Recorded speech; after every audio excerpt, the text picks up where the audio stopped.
على نهجه إلى يوم الدين وسلم تسليما كثيرا. أما بعد، اللهم إنا نسألك علما نافعا ورزقا طيبا وعملا متقبلا. اللهم علمنا ما ينفعنا وانفعنا بما علمتنا وزدنا علما. معزز سامعین اور سامعات، سورہ یوسف کے ہم نے سابقہ درس میں آیت نمبر 102 تک تفسیر لی تھی کہ جس میں یوسف علیہ السلام کے جو ہے ان کے ماں باپ کا ان تک پہنچنا اور ان کا اپنے ماں باپ کی عزت و تکریم کرنا، اور اس کے بعد جو ہے ان کے بھائیوں کا اور ماں باپ کو ان کو سجدہ کرنا، جو سجدہ تعظیمی تھا، کہ جس کے بارے میں بیان ہوا تھا کہ سابقہ شریعتوں میں یہ جائز تھا، لیکن ہماری شریعت میں اس کی اجازت نہیں ہے۔ اور اس کے بعد یوسف علیہ السلام کا اپنے ماں باپ کے ساتھ، اپنے بھائیوں کے ساتھ تذکرہ کرنا کہ کس طرح شیطان نے جو ہے ان کے درمیان اختلافات پیدا کر کے جو پریشان کن حالات پیدا کیے ہوئے تھے، اور یہی شیطان کا ہمیشہ کام ہوتا ہے۔ اور ان کا فرمان ان ربی لطیف لما یشاء، کہ میرا رب جو ہے بڑی باریکی اور خفیہ اور پر اسرار انداز سے اپنی تدبیریں ان کو نافذ کرتا ہے۔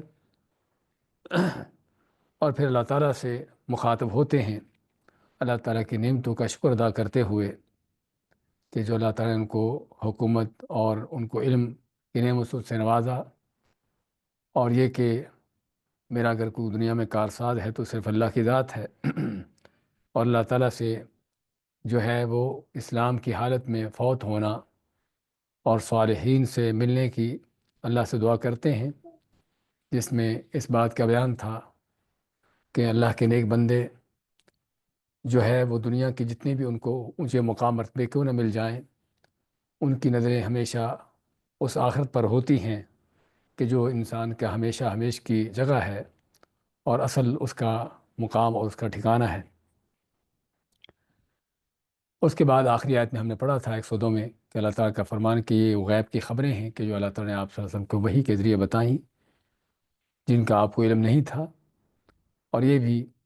کہ آپ صلی اللہ علیہ وسلم ان واقعات کے ہوتے ہوئے ان کے پاس حاضر ناظر نہیں تھے، جس طرح کہ ہمارے بعض لوگوں نے اس طرح کے تصورات قائم کیے ہوئے ہیں۔ ضرورت ہے حقیقت میں قرآن کریم کو سمجھنے کی، جاننے کی، تاکہ اس طرح کے غلط فلسفے اور تصورات جو بعض لوگوں نے پھیلائے ہیں ان کی حقیقت معلوم ہو کہ قرآن کیا کہتا ہے، اور یہ غلط اس طرح کی باتیں پھیلانے والوں کی حقیقت کیا ہے۔ اس کے بعد کی آیتیں لیتے ہیں اور انشاءاللہ آج سورت کو مکمل کرتے ہیں۔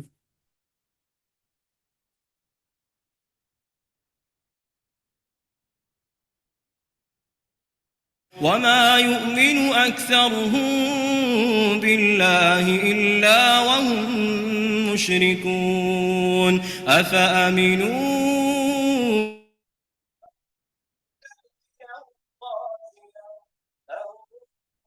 تأتيهم غاشية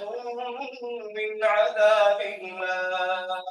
أو تأتيهم الساعة بغتة وهم لا يشعرون قل هذه سبيلي أدعو إلى الله على بصيرة أنا ومن اتبعني وسبحان الله وما المشركين وما أرسلنا من قبلك إلا رجالا نوحي إليهم من أهل القرى أفلم يسيروا في الأرض فينظروا كيف كان عاقبة الذين من قبلهم ولدار الآخرة خير للذين اتقوا أفلا تعقلون حتى إذا استيأس الرسل وظنوا أنهم قد كذبوا جاءهم نصرنا فنجي من نشاء ولا يرد بأسنا بلسان القوم المجرمين لقد كان في قصصهم عبرة لأولي الألباب ما كان حديثا يفترى ولكن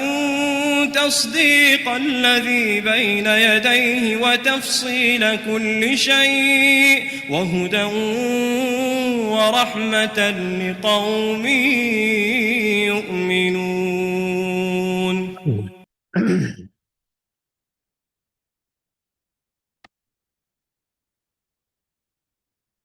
وما أكثر الناس ولو حرصت بمؤمنین، یہاں سے اصل تلاوت شروع ہونی چاہیے تھی لیکن 2-3 آیتیں تلاوت کرنے والے نے چھوڑ دی ہیں. وما اکثر الناس، اور نہیں اکثر لوگ، ولو حرصت، اگرچہ آپ کی حرص اور کوشش بھی ہو، بمؤمنین، ایمان لانے والے نہیں ہیں. وما تسألهم علیہ من اجر، اور آپ نہیں ان سے اس پر یعنی اپنی دعوت و تبلیغ پر کسی کو اجرت کا مطالبہ کرتے، کوئی ان سے اجرت مانگتے. ان ہوا الا ذکر للعالمین، نہیں ہے مگر یہ جہان والوں کے لیے نصیحت. وکأی من آیت، وکأین، اور کتنی ہی زیادہ، من آیت، نشانی آیتیں ہیں، فی السماوات والارض، آسمانوں اور زمین میں، یمرون علیہا، کہ جن پر سے گزرتے ہیں یہ لوگ، وہم عنہا معرضون، اور یہ اس سے اعراض کیے ہوتے ہیں، اس پر ان کی توجہ نہیں ہوتی، بے دھیان ہوتے ہیں. وما یؤمن اکثرهم باللہ، اور یہ اکثر لوگ ایمان نہیں لاتے اللہ پر، الا وہم مشرکون، مگر یہ مشرک ہوتے ہیں، شرک کرنے والے ہوتے ہیں. افامنوا ان تأتیہم غاشیۃ من عذاب اللہ، افامنوا، کیا پس یہ لوگ نہ ڈر ہو گئے، بے خوف ہو گئے، ان تأتیہم، کہ آئے ان پر، غاشیۃ، کو ڈھانک لینے والی، چھا جانے والی، من عذاب اللہ، اللہ کی طرف سے کوئی آفت عذاب، او تأتیہم الساعہ، یا ان پر قیامت آ جائے، بغتتاً، اچانک، وہم لا یشعرون، جبکہ ان کو اس کا شعور اور احساس بھی نہ ہو. قل ہذہ سبیلی، کہہ دیجیے کہ یہ میرا رستہ ہے، ادعو الی اللہ، کہ جس پر چل کر دعوت دیتا ہوں، علی بصیرۃ، بصیرت کے ساتھ، انا ومن اتبعنی، میں بھی اور جو بھی میری اتباع کرنے والے ہیں، وسبحان اللہ، اور پاک ہے اللہ تعالیٰ، وما انا من المشرکین، اور میں نہیں ہوں مشرکوں میں سے، شریک بنانے والوں میں سے. وما ارسلنا من قبلک الا رجالا نوحی الیہم من اہل القریٰ، وما ارسلنا، نہیں بھیجے ہم نے، من قبلک، آپ سے پہلے، الا رجالا، مگر مرد، نوحی الیہم، کہ جن کی طرف ہم وحی کرتے، من اہل القریٰ، جو بستیاں والوں، شہروں والوں میں سے تھے. افلم یسیروا فی الارض، کیا پس یہ لوگ چلے نہیں زمین میں، یا چلتے نہیں زمین میں، فینظروا، پس دیکھیں، کیف کان عاقبۃ الذین من قبلہم، کہ کیا انجام تھا ان لوگوں کا جو ان سے پہلے گزرے ہیں. وَلَدَارُ الْآخِرَةِ خیر، اور یقیناً آخرت کا گھر بہتر ہے، للذین اتقوا، ان لوگوں کے لیے کہ جو متقی، پرہیزگار، تقوی اختیار کرنے والے ہیں. افلا تعقلون، تو کیا پس تم سمجھتے نہیں ہو. حتیٰ اذا استیأس الرسل، یہاں تک کہ جب رسول بالکل نا امید ہو گئے، وظنوا انہم قد کذبوا، اور انہوں نے گمان کر لیا کہ انہیں یقیناً ان سے جھوٹ دیا، انہیں جھوٹ کہا گیا، ان سے ان کے جھٹلا دیا گیا ہے. جاءہم نصرنا، تو آئی ان پر ہماری اس وقت مدد. فنجی من نشاء، پس بچا لیا گیا جسے ہم نے چاہا. ولا يرد بأسنا عن القوم المجرمین، اور نہیں ہمارا عذاب جو ہے وہ لوٹایا جاتا مجرم قوم سے. لقد كان في قصصهم عبرة لأولي الألباب، یقیناً ان کے واقعات میں عقل والوں کے لیے بہت بڑی عبرت ہے. ما كان حدیثا یفترا، نہیں تھی کہ ایسی کوئی بات کہ جس کو گھڑا جائے. ولكن تصدیق الذی بین یدیہ، لیکن تصدیق اس کی جو اس سے پہلے گزری ہیں. وتفصیل کل شیء، اور ہر چیز کو کھول کر تفصیل سے بیان کرنے والی. وہدی ورحمہ، اور ہدایت اور رحمت کا سرچشمہ ہے. لقوم یؤمنون، اس قوم کے لیے، ان لوگوں کے لیے کہ جو ایمان لانے والے ہیں. سورہ یوسف کی آیت نمبر 103 سے 111 تک کی آیات، جو کہ اس کی آخری آیات ہیں، ان کی تلاوت اور ترجمہ پیش کیا گیا ہے. ومت اللہ تعالیٰ، وما اکثر الناس ولو حرصت بمؤمنین، اور نہیں ہیں اکثر لوگ، اگرچہ آپ کی حرص ہو، کوشش بھی ہو، بے مومنین ایمان لانے والے نہیں ہیں۔ اس آیت کا تعلق یوسف علیہ السلام کے اس واقعے کے ساتھ ہے کہ جو سورت کے شروع سے لے کر یہاں تک ہم نے پڑھا تھا سابقہ آیت تک تو اور اس واقعے کی مناسبت پر بیان ہوا تھا کہ اصل جو ہے یہودیوں کے کہنے پر کفار مکہ نے رسول کریم صلی اللہ علیہ وسلم سے یوسف علیہ السلام کے بارے میں پوچھا تھا، اور بلکہ بنی اسرائیل کے بارے میں پوچھا تھا کہ بنی اسرائیل جو ہے وہ کیسے جو ہیں، وہ تو شام میں تھے، فلسطین میں تھے، اور پھر جو ہے وہ کیسے مصر میں پہنچے۔ تو اس سوال کے جواب میں اللہ تعالیٰ نے یہ پوری صورت نازل کر دی کہ جس میں بنی اسرائیل کے مصر میں جانے کے وہ اسباب جو شروع سے آخر تک ہے ان سبھی کا بیان ہو گیا یوسف علیہ السلام کے اس واقعے اور قصے کے اندر۔ اب چاہیے تو یہ تھا کہ قریش کو، مکہ والے، مکہ کے مشرکین کو جب ان کی خواہش اور ان کے مطالبے کے مطابق جواب مل گیا تو وہ ایمان لاتے، جو کہ عقل مند لوگوں کا انداز ہوتا ہے کہ اگر کوئی مطالبہ کرتے ہیں اور اس مطالبے کے مطابق ان کو جواب مل جاتا ہے اور واقعی ہی ان کے مقصد اور غرض پوری ہو جاتی ہے تو پھر شرط کے مطابق وہ ایمان لاتے ہیں، چیز کو مانتے بھی ہیں۔ لیکن جب کسی نے ہٹ درمی کا رستہ اختیار کیا ہو اور نہ ماننے کا فیصلہ کر لیا ہو تو ایسے بدبختوں کے لیے پھر جتنی بھی دلیل نشانیاں کیوں نہ دے دی جائیں وہ ماننے والے نہیں ہوتے۔ اس لیے ہم آگے چل کر پڑھیں گے کہ کتنی ہی آیتیں نشانیاں ہیں کہ جن سے لوگ گزرتے ہیں لیکن اعراض کیا ہوتا ہے، ان کو سوچنے سمجھنے کے لیے تیار نہیں ہوتے۔ تو یہی حال ہوتا ہے ہر اس ہر دھرم کا، متعصب کا، کہ جس نے نہ ماننے کا فیصلہ کر لیا ہو۔ اور حقیقت میں اس میں صرف کفار مکہ کا حال نہیں بیان ہو رہا، اس میں ہر زمانے کے ان ہر دھرموں کا، ان ضدیوں کا حال بیان ہو رہا ہے کہ جنہوں نے حق کو قبول نہ کرنے کا فیصلہ کر لیا ہوتا ہے، اپنے بڑوں کی باتیں، قصے کہانیاں اس پر جو چلے چلائے ہوتے ہیں وہ انہوں نے وہی ماننی ہے، اسی پر عمل کرنا ہے، اسی کو سننا سنانا ہے۔ قرآن و سنت کی طرف آنا، حق کو ماننا، ان چیزوں کی طرف آنے کی ان کو نہ توفیق ہوتی ہے اور نہ ان چیزوں کو ماننے کے لیے تیار ہوتے ہیں۔ تو یہاں پر بھی اللہ تعالیٰ کے یہ فرمان ایک طرف تو اس طرح کے ہر درموں کی ہے، ان کی ضد کو، ان کی ہر درمی کا بیان کرنے کے لیے، اور دوسری طرف رسول کریم صلی اللہ علیہ وسلم اور اہل ایمان کی تسلی اور اطمینان کے لیے کہ آپ لوگوں کا کام جو ہے وہ لوگوں پر حجت قائم کرنا، ان کو حق سنا دینا، بتا دینا ہے۔ آگے ان میں سے کوئی ایمان لاتا ہے نہیں لاتا یہ آپ کے ہاتھ میں نہیں ہے، اسے ماتے ولو حرصتا، اگرچہ آپ کی کتنی کوشش بھی کیوں نہ ہو۔ اور اس میں نبی اکرم صلی اللہ علیہ وسلم کی بہت بڑی جو حرص اور کوشش تھی ان کافروں کو، ان لوگوں کو اللہ کے دین کی طرف لانے کی، اس کا بھی اشارہ ہے۔ اور اس چیز کا قرآن کریم میں کئی جگہوں پر ذکر ہوتا ہے کہ رسول کریم صلی اللہ علیہ وسلم کی کیا کوشش تھی، آپ کی کیا حرص تھی، اور کیا آپ کا بلکہ پریشان ہونا تھا، غمزدہ ہونا تھا کافروں کا کفر پر، ان کے کفر پر، ان کے ایمان نہ لانے پر۔ اور یہاں پر اکثر الناس کا لفظ بھی ہمیں مزید معنی دیتا ہے، جو ہم پہلے بھی ذکر کر چکے اس صورت میں، کہ اکثریت جو ہے وہ کبھی بھی حق کی پہچان نہیں ہوتی۔ اللہ تعالیٰ نے یہاں پہ کیا فرمایا ہے کہ اکثر جو لوگ ہیں ایمان لانے والے نہیں ہیں۔ اس کا مطلب کیا؟ اکثر لوگ جو ہیں حق پرست ہوتے ہیں، اکثر لوگ باطل پر ہوتے ہیں، اکثر لوگ بے ایمان ہوتے ہیں، جبکہ ہمارے ہاں جاہلوں کے ہاں اور بے وقوفوں کے ہاں اکثریت جو ہے وہ حق کی پہچان ہوتی ہے، کہ اکثریت جو ہے اگر کوئی کام کر رہی تو وہ صحیح ہوگا، وہ حق ہوگا، جبکہ قرآن سنت میں اکثریت کو ہمیشہ باطل کی دلیل قرار دیا گیا ہے، کہ اکثریت کا ہونا کسی باطل کی دلیل ہو سکتا ہے، نہ کہ حق کی دلیل ہو سکتا ہے، الا یہ کہ اگر اکثریت جو ہے ان لوگوں کی ہو کہ جو اہل علم ہوں اور واقعی ہی حق پرست ہوں، ان کی اکثریت کوئی شک نہیں کہ ان کی اکثریت جو ہے وہ کسی چیز کے حق پر ہونے کی دلیل ہو سکتی ہے۔ اور اس سے ہمیں جمہوریت کا، کفر کا نظام جو ہے اس کا بھی پتہ چلتا ہے کہ اس کی حقیقت کیا ہے، کہ جس کو ہمارے بعض دانشور اور بعض روشن خیال، اپنے آپ کو بڑے عقل مند سمجھنے والے، اس کو اسلامی جمہوریت کا نام دینے پر تلے ہوئے ہیں، اور بلکہ اس کی کوشش میں ہیں کہ جیسے کوئی اسلامی شراب بھی ہو، کوئی اسلامی سود بھی ہو، کوئی اسلامی زنا بھی ہو، ایسے ہی اسلامی جمہوریت بھی ہے۔ کفر کا نظام ہے، کفر کی گود سے آئی ہے اور کفر کی ایجاد ہے، ان کا سارا بنایا ہوا سسٹم ہے، اور اس پر اسلام کا لفظ جڑ دینے سے وہ اسلامی نہیں ہو جاتی۔ جس سے گٹر کا پانی اس پر لیبل لگا دینے سے وہ زمزم نہیں بن جاتا، ایسے ہی یہ جمہوریت جو کفر کا نظام ہے وہ بھی کفر ہی ہے، اور کفر کا سسٹم ہے، اس کے اندر کسی طرح سے اسلام کا کوئی تصور نہیں ہے، اور اس کو سمجھنا کہ وہ اسلامی جمہوریت ہے، یہ سراسر غلط ہے اور غلط تصورات ہیں۔ اور اس کے تصور غلط ہونے کا یہی سب سے بڑی دلیل ہے کہ اس کی بنیاد جو ہے وہ اکثریت پر ہوتی ہے،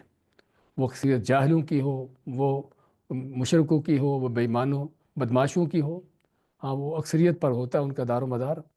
اور پھر اسی اکثریت کی اس کی بنیاد پر ہے ان کے سارے فیصلے ہوتے ہیں، ان کے قانون بنتے ہیں، اور اسی اکثریت کی بنیاد پر بلکہ جو ہے وہ حکمرانوں کا چناؤ ہوتا ہے۔ اگر ملک کے زیادہ بدماش اور گنڈے مل کر کسی اپنے جیسے گنڈے کو حکمران بنا دیں تو پھر اس کو حکمران ماننا پڑتا ہے، کیونکہ جمہوریت کا نظام ہے۔ تو اس لیے پتہ چلتا ہے کہ اس کی حقیقت کیا ہے جبکہ اسلام کے اندر شورا کا نظام ہے کہ جس میں اہل علم، یعنی کہ ایسے قوم کے وہ لوگ جو کہ سمجھدار ہوتے ہیں، علم کے اندر تقوی پرہیزگاری میں سب سے بہتر ہوتے ہیں، ان کو لیا جاتا ہے، ان کے مشورے لیے جاتے ہیں، ان کے مشوروں کے ساتھ جو ہے قرآن و سنت کی جو تعلیمات ہیں ان کو نافذ کیا جاتا ہے۔ یہ اسلام کا نظام ہے، شورا کا نظام، جبکہ جمہوریت جو اس کے سراسر خلاف ہے۔ وما تسألهم علیہ من اجر ان هو الا ذکر للعالمین، اور نہیں آپ ان سے کسی اجرت کا، معاوضے کا سوال کرتے، تسألهم آپ نہیں سوال کرتے ہو ان سے، یعنی ان کافروں سے، علیہ اس پر، یعنی آپ کی اس دعوت و تبلیغ، آپ کی اصلاح کا جو عمل ہے اس پر آپ ان سے کسی من اجر، کسی طرح کا معاوضہ، کسی طرح کی کوئی اجرت کا مطالبہ نہیں کرتے۔ اور قرآن کریم میں اس چیز کا بھی جگہ جگہ بیان ہوا ہے کہ کیا وجہ ہے کہ ان پر حقائق کی بھی واضح کر دیے گئے ہیں، ان کے مطالبوں کے مطابق ان کو ہر چیز بتا بھی دی گئی ہے،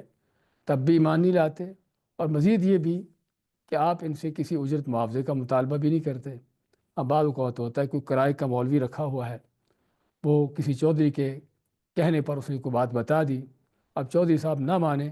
تو ظاہر بات چودھری کا مزاج ہے، کیونکہ اس نے کرائے کا مولوی رکھا ہوا ہے، تو بات مانے نہ مانے چودھری کی مرضی ہے۔ لیکن انبیاء اور اللہ کے دین دائی یعنی حق جو ہوتے ہیں، ان کا دعوت دین کا، لوگوں کی اصلاح کا کام صرف اللہ کی رضا کے لیے ہوتا ہے۔ وہ کسی بندوں کے محتاج نہیں ہوتے، نہ ان کے کسی طرح کی اجرتوں کے معاوضوں کے محتاج ہوتے ہیں، نہ کبھی انہوں نے ان چیزوں کا مطالبہ کیا ہے۔ ان کا کام، ان کی دعوت صرف اور صرف اللہ کی رضا کے لیے ہوتی ہے، بندوں کی اصلاح کے لیے ہوتی ہے، ان کی خیر خواہی کے لیے ہوتی ہے۔ تو اس میں اللہ تعالیٰ وما تسألهم علیہ من اجر، اور آپ ان سے کسی اجرت معاوضے کا مطالبہ بھی نہیں کرتے،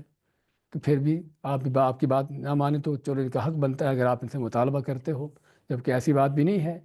ان ہوا الا ذکر للعالمین، نہیں ہے مگر یہ تو نصیحت جہان والوں کے لیے، یعنی آپ صلی اللہ علیہ وسلم کی دعوت و تبلیغ ان کے لیے نصیحت ہے، ان کے لیے بھی اور باقی لوگوں کے لیے بھی، جہان والوں کے لیے نصیحت ہے کہ آپ کی دعوت صرف اور صرف محض خیر خواہی کا انداز ہے، ہمدردی کا ایک جذبہ ہے، اور ان لوگوں کی اصلاح کر کے ان کو ایمان کی طرف لا کے ان کو ہمیشہ ہمیشہ کے جہنم سے بچانے کا ایک بہت بڑا اور بہت ہمدردانہ جو ہے انداز ہے۔ اس کے پیچھے آپ کا کوئی ذاتی مقصد غرض نہیں ہے، اور نہ ہی ان سے کسی طرح کی اجرتوں اور معاوضوں کا مطالبہ ہے۔ اور اس میں ان هو الا ذکر للعالمین، ان هو الا ذکر للعالمین کے اندر مزید اس بات کا بیان بھی ہے کہ اگر یہ لوگ ایمان نہیں بھی لاتے تو ان کے ایمان نہ لانے سے اللہ کے دین پر کوئی فرق نہیں پڑتا، اللہ کے دین کو کوئی نقصان نہیں ہوتا۔ اللہ کا دین بندوں کا محتاج نہیں ہے، بندے ہیں جو اللہ کے دین کے محتاج ہیں۔ اس دین کو اپنا لیتے ہیں، اس حق کو اپنا لیتے ہیں تو اپنی دنیا آخرت سنوار لیتے ہیں، نہیں اپناتے تو اپنی دنیا آخرت برباد کرتے ہیں، جہنم کا ایندھن بنتے ہیں۔ تو اس لیے اللہ کا دین جو ہے کسی کا محتاج نہیں ہے۔ بعض لوگ، بعض اوقات بعض جاہلوں کو اس بات کا، ان کو غلط فہمی ہوتی ہے کہ شاید ہم ہیں کہ جو دین کا کام کر رہے ہیں، ہمارے سہارے سے دین کھڑا ہے، ہمارے مال سے، ہمارے فنڈ سے دین چلتا ہے، اگر روک دیں گے تو جائے گا، ختم ہو جائے گا۔ اللہ کا دین ان چیزوں کا محتاج نہیں ہے، اللہ تعالیٰ خود بھی بندوں سے مستغنی ہے، اور اللہ کا دین بھی کسی بندے کا محتاج نہیں ہے۔ اللہ کا دین اس نے اس کو نافذ کرنا ہے، وہ غالب ہوتا ہے اور ہو کے رہتا ہے، وہ اس کا ساتھ دیتا ہے نہیں دیتا، اس کے لیے کوئی کھڑا ہوتا ہے نہیں ہوتا، اور کسی کی خوش بختی ہوتی ہے، خوش قسمتی ہوتی ہے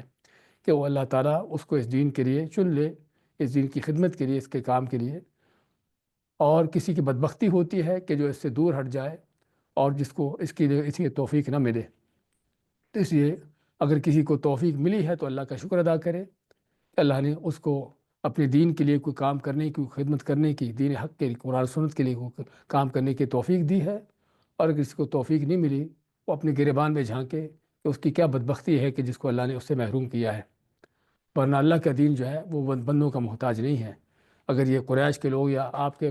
زمانے کے آپ کو کچھ یہ کافر ایمان نہیں لاتے تو اللہ تعالیٰ کے دین کو فرق نہیں پڑتا۔ ان ہوا الا ذکر للعالمین، یہ تو جہان والوں کے لیے نصیحت ہے، اگر یہ کھڑے نہیں ہوتے تو اللہ دوسری قوموں کو کھڑا کر دے گا۔ فَكَأَيٍّ مِّنْ آيَةٍ فِي السَّمَاوَاتِ وَالْأَرْضِ يَمُرُّونَ عَلَيْهَا وَهُمْ عَنْهَا مُعْرِضُونَ۔